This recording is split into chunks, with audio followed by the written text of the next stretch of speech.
Now, am I your first lay guest on the show? You are the first lay guest. So someone very close and very dear to me, I tried to show them this show, previous episodes, and they told me, I'm sorry, I just can't stand it when priests try to be cool. So it's a good thing you've got a lay person on here to try to be cool. To break your clericalist monopoly on lameness. It's some variety of it. It's Vatican II. The spirit of Vatican II is finally permeating this. I didn't think I was trying. I thought I was cool, but okay. It's a little bit sad.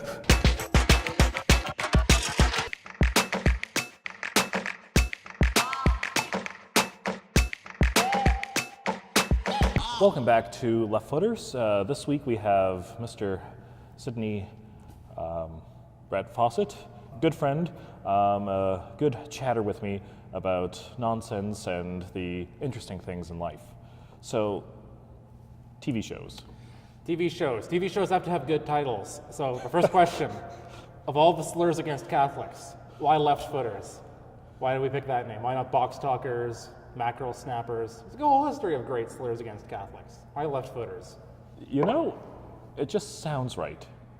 I think it just has that quality of being a little bit off, right? No one really even starts well, I mean, some people, I guess, will start walking with their left foot. But, you know, it's starting it off in a different direction, in a different way. It's from the margins, like Pope Francis calls us. A little bit. So, without stealing Sister Helena Burns' bit, what do we No. say is the best? If she's got something good, we are stealing this, sister. This is the Catholic way. Everything good we kind of co-opt. Listen, take whatever you want from us. That's true. I'm sure she also wants to host her own show now, set in an empty swimming pool. But we can make a little kiddie pool. It could be a little offshoot. A hot tub. An empty hot tub.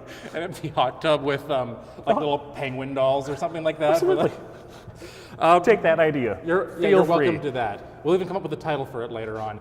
I've been thinking about TV shows. Okay. Do you think they're a good analogy to kind of how God runs the history of the world? Like God's like the showrunner, and all of us are kind of like the other screenwriters. So if there's like a really good like arc in history, it's like, But he wants them in 22-minute episodes? Kind of, yeah. So if there's kind of like the whole Lepanto thing, that was a great episode of history.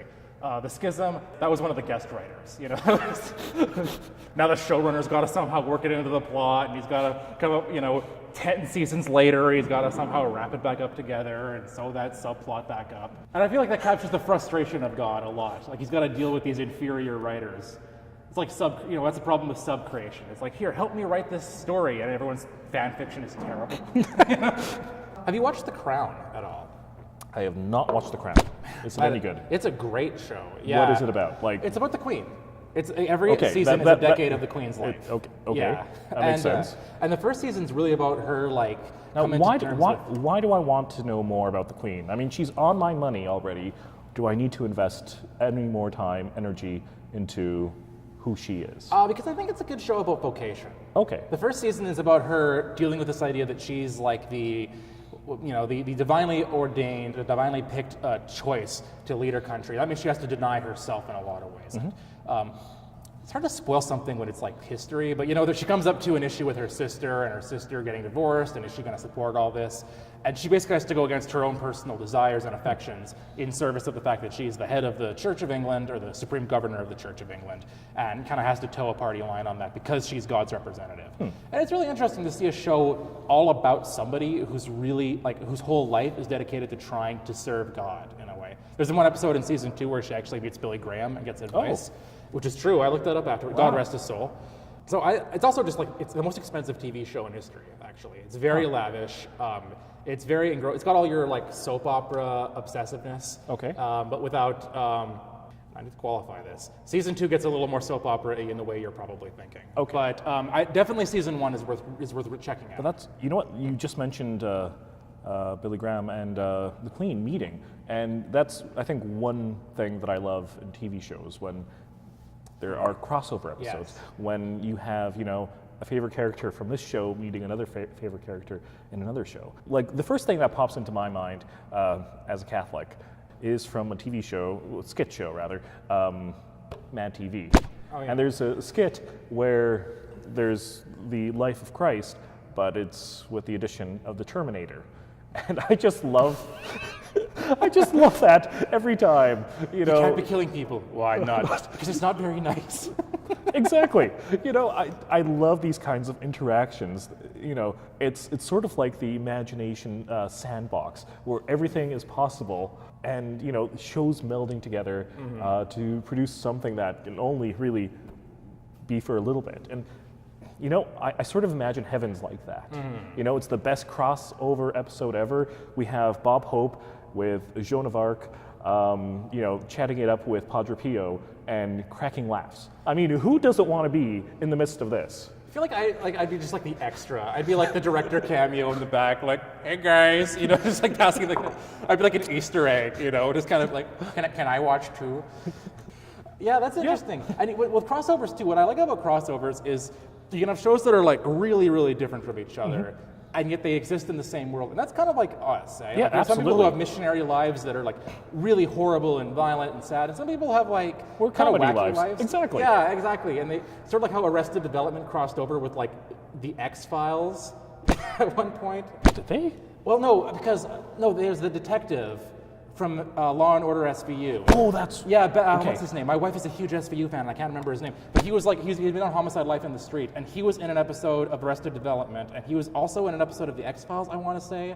So like all of these are through him. He's like the All new connected. Fraser Crane kind of a thing. Like he ties all these shows I love together. that. I love that. So yeah, it's like there's on the one hand there's some people are fighting aliens, and on the other hand there's like, you know, Joe Bluth is like trying to do his illusion show, and it's all in the same world. And that's kind of like God, right? Like God has this huge world where all this different stuff is happening, but it's all kind of the same story.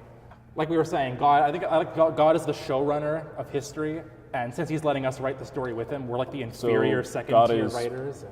Kermit from The Muppet Show. Is this a fair enough analogy? I was thinking more like God is, I was going to mention a Doctor Who showrunner, but I don't want to start a controversy about which is the better okay. Doctor Who showrunner. So Clearly yes, don't want any Kermit- controversy on this show. No, not this one.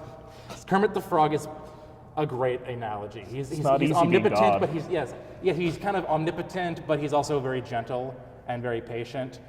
And he's in like a relationship with somebody who doesn't show him the affection that he deserves. You know? Because it's not kosher? Yeah, well, I think that's sort of like the Gentiles are Miss Piggy, right? Like this non-kosher people who've been like invited into the love of God. If we're gonna, Work with that analogy, yeah, of course. since we've opened that can of worms. Do you get a chance to even watch TV anymore, though, Father Roger? Not as much as I used to, but I do try to keep up with just, you know, what's popular, just to be aware. Because I think, you know, TV shows are telling of the times we're in, right? So what about evangelization then, with, you know, modern TV shows? Like, you think like there's a kind of a way into, because I'm going into education, Yeah. right? And I'm thinking now about like, what are the ways I can kind of connect to my students through the stuff they're interested in? So what are some ways that you see into people's kind of hearts and minds to kind of spread the gospel using these as kind of reference points? You know, we started talking about like people being engrossed in the lives of characters. It's being able to take that a little bit further and connect them with like real examples of this in the real world. Like the fact that we have 20,000, 40,000, you know, saints that are more or less canonized, you know, shows the plenitude of different stories, different life experiences that people can connect to and still express holiness, which is ultimately what you want to do, right? Holiness in your relationship with God. So try to extend, you know, the story of the character a little bit further. It's going to take time and going to take effort and going to take many hours of you watching pointless story arcs that go nowhere and character developments that you're like, okay, whatever. I guess theologians were kind of like the first nerds, right? Because the Bible's kind of like a TV show, right? And it's got these kind of, it seems to contradict itself sometimes, and it kind of builds up, and there's some subplots that seem to go nowhere. And theologians were the first people to kind of like, let's have dictionaries of every character, and let's cross-reference every time they appear, and let's see what little like connections we can find. Like the Church Fathers were the first nerds because they just had it all memorized, right? And they could be like, what about all these like boring passages in the book of Leviticus that seem to go nowhere? And they could be like, they symbolize sin, you know. So also facing the eternal question of, you know, Captain David versus Captain Solomon, right? Kirk and Picard as such. I guess that's kind of like, yeah, maybe the Israelites are like the fanboys. Like, Samuel goes up to God and he's like, the fans are really petitioning for a new character. They want a king. Like, but we're not like other TV shows. Yeah, but they want a king. Don't you realize this show's gonna totally jump the shark if I give you a king? Fine. And then but he's such a good writer that he's like, okay, I'll give you a king, but 20 seasons down the road, his descendant is gonna be Jesus. Gonna tie everything up. Tie it all together. I love it. You can use that too, father and sister, everybody else watching. You think we have other priests watching? You think we have Father Mike Schmidt getting material from us? I wonder. You know what? I wonder, like, if Bishop Barron is gonna watch this. Because this seems like this is the kind of thing he's interested in. Like, Bishop Barron's great, but he's kind of like a one-man show. So I feel like he'd really approve of, like, oh, let's get everybody in on this whole, new media, new evangelization thing. Please, So, you're welcome. you're welcome to if you want to kind of up your viewership and come on Left Footers. I'm sure Father Roger would be happy to have you. There's always an extra chair we can pull up in the pool. I was reading Malcolm Muggeridge actually recently, who was, if anyone doesn't know, he was a journalist. He was this like commentator, very witty guy, but he was famous because he converted because of Mother Teresa. Right? Okay. After like many decades in the media, he was so moved by Mother Teresa, and he wrote a book called Christ in the Media, and he says that because of the Incarnation, history has gone from being a meaningless soap opera to a drama, because it builds up to something now. I thought that was so interesting, and with us as sub-creators now, I was thinking of another thing. Dorothy Sayers, Christian apologist. She was writing these mystery novels with Lord Peter Wimsey as the main character. And Lord Peter Wimsey is not a Christian, even though Dorothy Sayers is a devout Christian. And she'd be asked sometimes, why isn't Wimsey a Christian? And she'd say, because he doesn't want to be.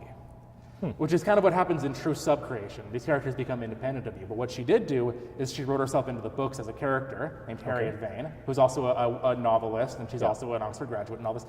And they fall in love and get married, which is a nice kind of analogy to the Incarnation. The reason I bring these two up is because I think nowadays it's a lot easier for people to create. It's a lot easier for people to write, get the writing out there. I think this is a really exciting time where you can kind of make your own TV, just like we're doing now, making our own TV. With God's help, right? Absolutely. Under God's guidance, right? Which I love about vocation. Vocation is like being called to help God write your story. Yeah, absolutely. All right, I'll finish my beer because Well, thanks for wasting time with us. If you like what you've seen, please like and subscribe, and send us a comment and we'll see what we can talk about.